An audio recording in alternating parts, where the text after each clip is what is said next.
तो भाई लोग नेटफ्लिक्स पर नेरो द असैसिन नाम की एक नई फ्रेंच पीरियड ड्रामा सीरीज आई है जिसे देखने के लिए आपको 8 एपिसोड देखने होंगे और उन 8 एपिसोड की लेंथ 50 से 55 मिनट के बीच की है। लेकिन हम उसमें एंड क्रेडिट सीन निकाल दे जो कि हर एपिसोड में 10-10 मिनट के हैं तो एपिसोड की लेंथ और भी कम हो जाती है।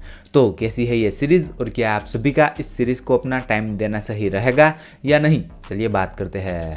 एनीवेज सबसे पहले मैं आपको इस सीरीज की थोड़ी बहुत बेसिक कहानी बता देता हूँ जिससे कि आपको आइडिया लग पाए कि इस सीरीज की कहानी किस चीज़ के ऊपर होने वाली है।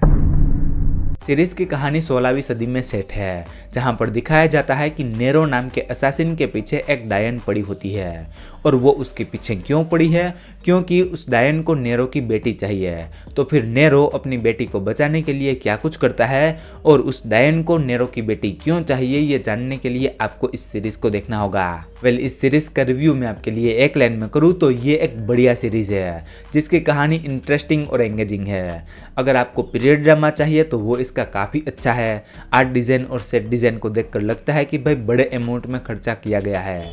इसके अलावा अगर आपको सस्पेंस या फिर मिस्ट्री चाहिए तो वो वाला एलिमेंट भी यहाँ पर काफ़ी अच्छे तरीके से वर्क करता है। पहले एपिसोड में वो एक आंख वाली लड़की देखने मिलती है, उसे देखकर उसके कैरेक्टर के बारे में हमें और जानने की इच्छा होती है कि वो कौन है, कहाँ से आई है और करना क्या चाहती है। एंड ये सीरीज ऐसी है ना कि भाई पहले ही एपिसोड से आप कहानी से हुक हो जाओगे क्योंकि उस एपिसोड में कई सारी चीज़ें एक साथ देखने मिलती है एंड उसे देखकर हमारे मन में कई सारे सवाल भी पैदा होते हैं तो उसे जानने की हमें क्यूरियोसिटी होती रहती है।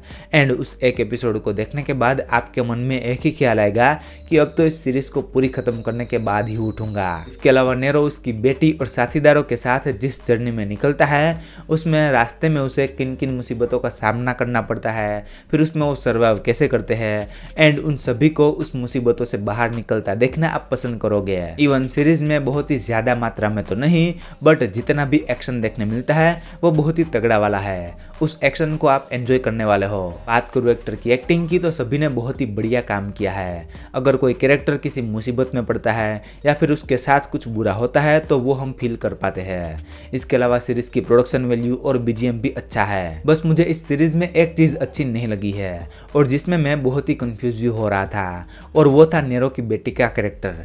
आई मीन कि उसका कैरेक्टर इविल साइड में है या फिर भाई दुनिया बचा सकता है, वो यहाँ पर क्लियर नहीं बताया गया है। एंड इस सीरीज की एंडिंग को देखकर भी आप कंफ्यूज हो जाओगे, मतलब कि आप समझ नहीं पाओगे कि एंडिंग में क्या हुआ था। बट हो सकता है कि इसका जवाब हमें सीजन 2 में देखने मिले क्योंकि कहानी यहाँ पर खत्म नहीं होती है। पेरेंटल गाइडेंस की बात करूँ तो सीरीज में किसिंग सीन है और न्यूड सीन भी देखने मिलते हैं। बाकी रेटिंग की बात करूँ तो मैं इस सीरीज को 10 में से 7.5 से 8 स्टार तक दे सकता हूँ। आई होप कि आपको मेरा ये नेरो द असैसिन सीरीज का रिव्यू पसंद आया होगा। तो अगर रिव्यू पसंद आया है तो वीडियो को लाइक कर देना और चैनल पर नए हो तो सब्सक्राइब भी कर लेना। वेल मैं मिलता हूँ आपको अगले वीडियो में, तब तक के लिए बाय।